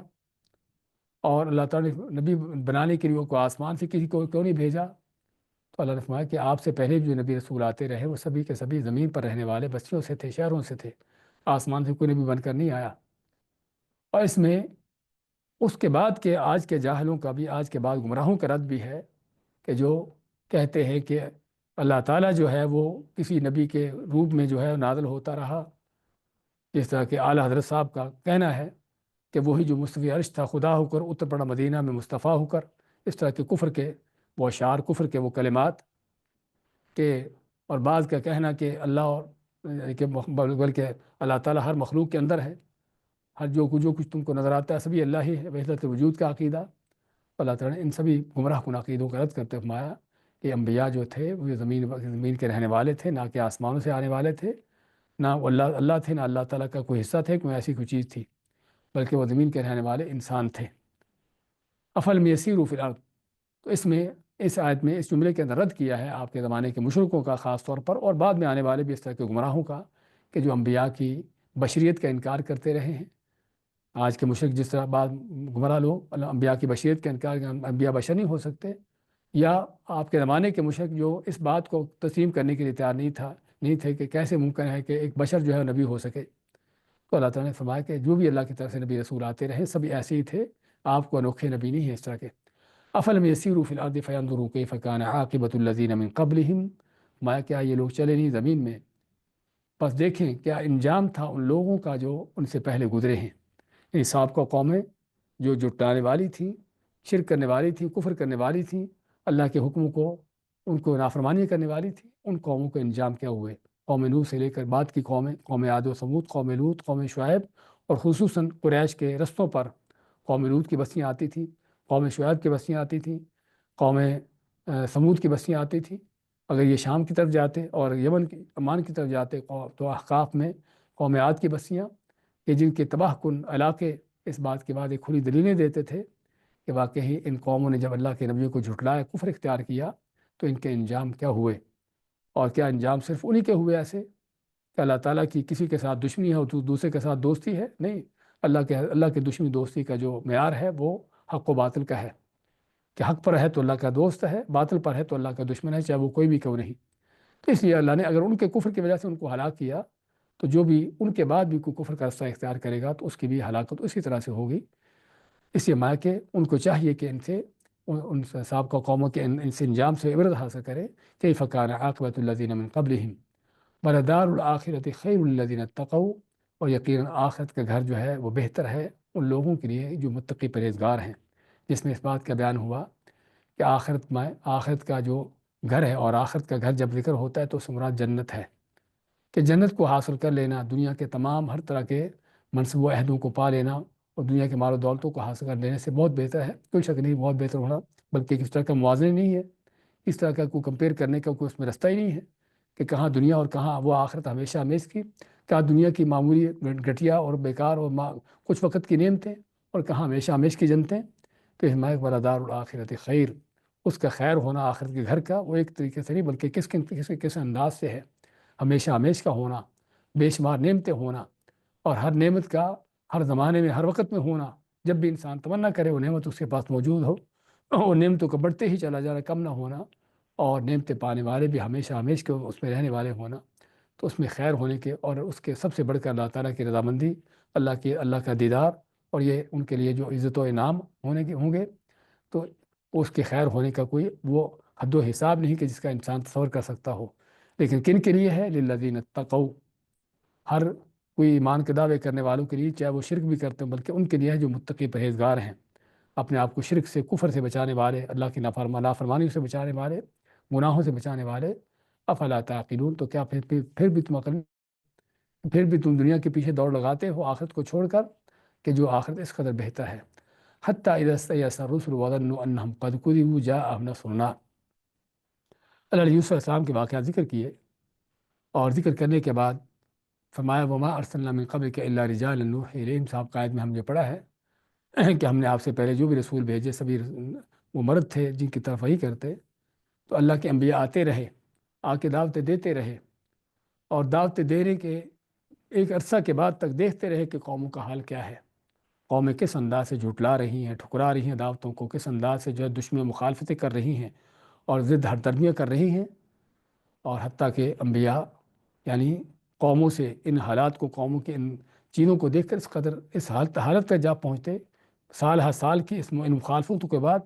کہ دیکھتے کہ واقعی شاید ان کی دعوت قبول ہی نہیں ہو رہی، حتیٰ تو ان کو ایک مایوسی کی طرح کا ان کے اوپر کیفیت چھا جاتی کہ یہ لوگ ایمان نہیں لانے والے، تو فرمایا کہ حتیٰ اذا استیأس الرسل، حتیٰ کہ جب مایوس ہو چکے یا مایوسی چھا گئی رسولوں پر، وظنوا انہم قد کذبوا جاءہم نصرنا، اور ان کو اس بات کا گمان ہو گیا کہ ان کو واقعی جھٹلا دیا گیا ہے۔ کذبوا کے اندر دو معنی آتے ہیں، ایک تو کذبوا کا معنی آتا ہے کہ جن کو جھٹلا دیا گیا، اور کذبوا کا معنی کہ وہ جھوٹے ثابت ہو گئے، جھوٹے ثابت ہونے کا معنی کہ جو انہوں نے قوموں کے ساتھ وعدے کیے تھے کہ اگر تم ایمان نہیں لاؤ گے تو تمہارے اوپر عذاب آئیں گے۔ اب چونکہ عرصے گزر گئے، سال ہا سال گزر گئے اور عذاب نہ آیا، تو قوموں نے کیا کہا کہ واقعی اس نبی نے ہم سے جو کہا تھا جھوٹ کہا تھا پھر تو۔ اور ہم قرآن کریم پڑھتے بھی ہیں کافروں کی طرف سے اس طرح کی باتیں کہ وہ عذاب جس کے تم دھمکیاں دیتے ہو کیوں نہیں لاتے، اس عذاب کے آنے میں دیر کیا ہے، وہ کب لاؤ گے، اس طرح کی باتیں قرآن میں پڑھتے ہیں۔ اس کا معنی کہ واقعی ہی اللہ تعالیٰ کی طرف سے جو عذاب آنے میں دیر ہوتی تو قوم مشرک جو ہے کافر اپنی بے وقوفی حماقت سے ان عذابوں کے مطالبے کرتے کہ ان کو لا کر دکھاؤ، لاتے کیوں نہیں ہو، اس کے آنے میں دیر کیا ہے۔ تو کذیبو کا معنی کہ نبیوں کو اس بات کا گمان ہو گیا کہ وہ جھوٹے ثابت ہو گئے، قوموں کے ہاں ان کو جھوٹا سمجھ لیا گیا ہے کہ ہم نے ان سے جو وعدے کیے تھے قوموں سے ہلاکت کے تباہیوں کے پورے نہیں ہو رہے، اس کا مطلب کہ ہم نے ان سے جھوٹ بولا ہے۔ اللہ ماتا کہ جب یہ حالت پہنچی جاءہم نصرنا، تو اس حالت میں ہماری طرف سے ان پر مدد آئی،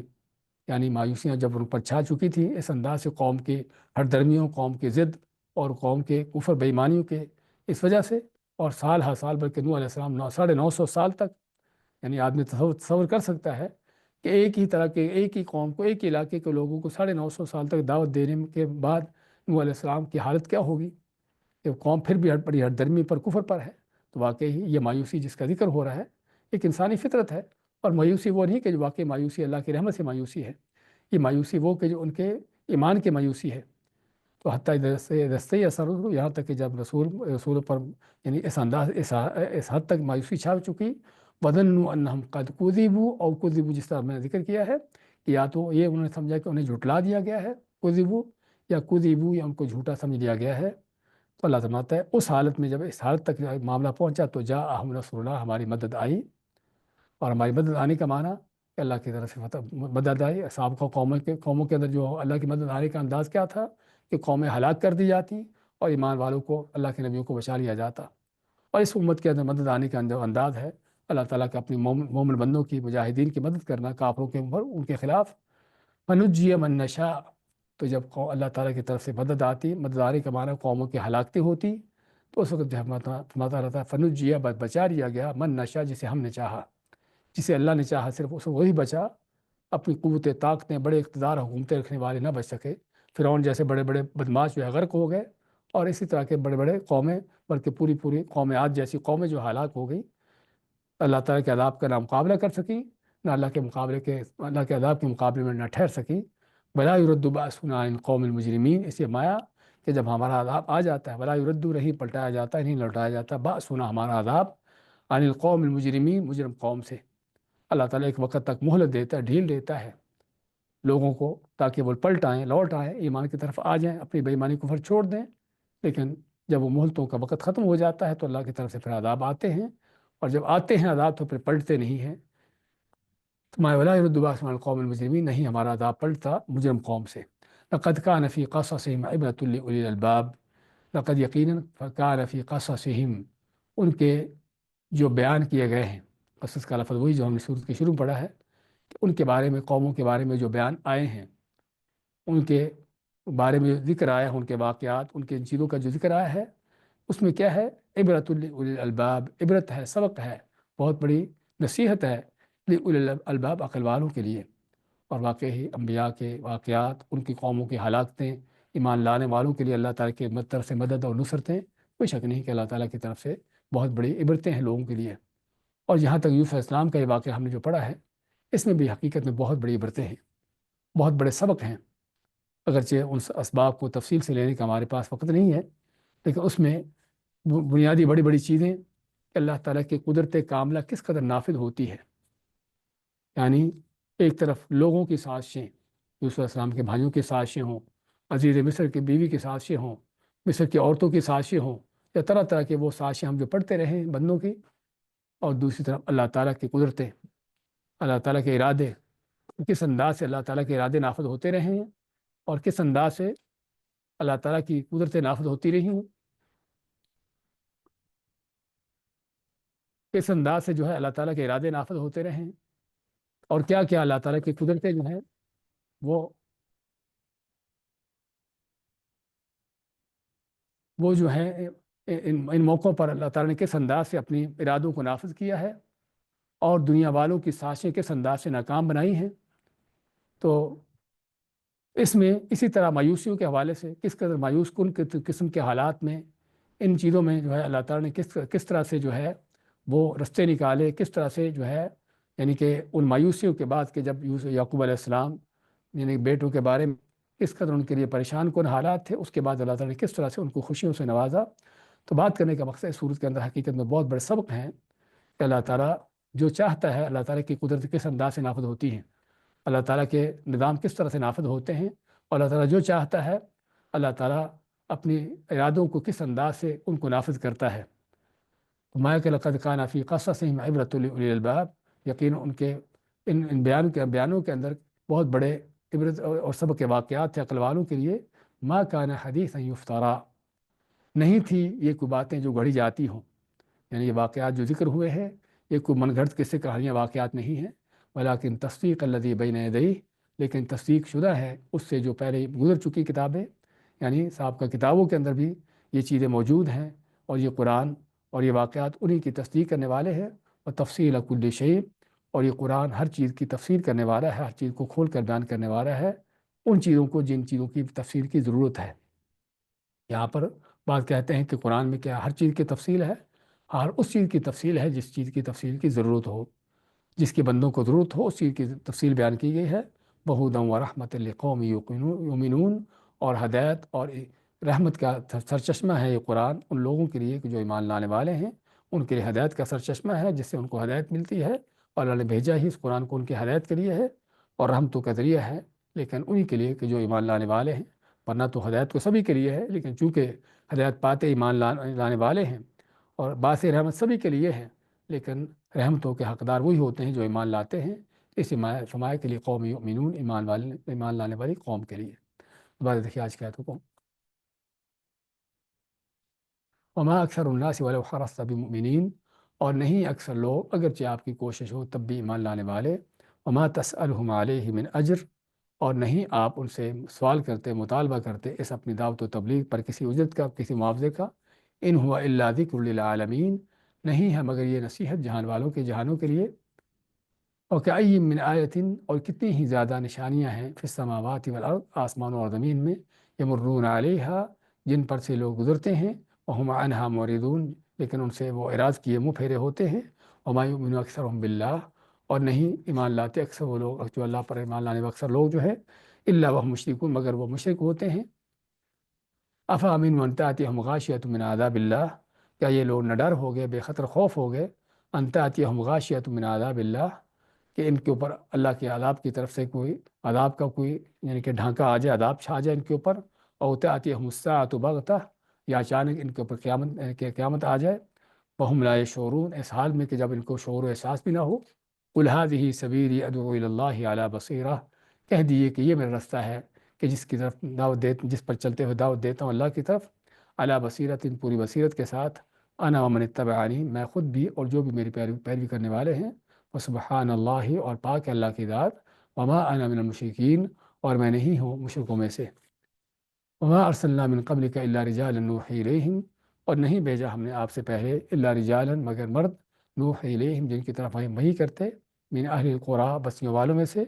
افلم یسیروا فی الارض، کیا پس لوگ چلے نہیں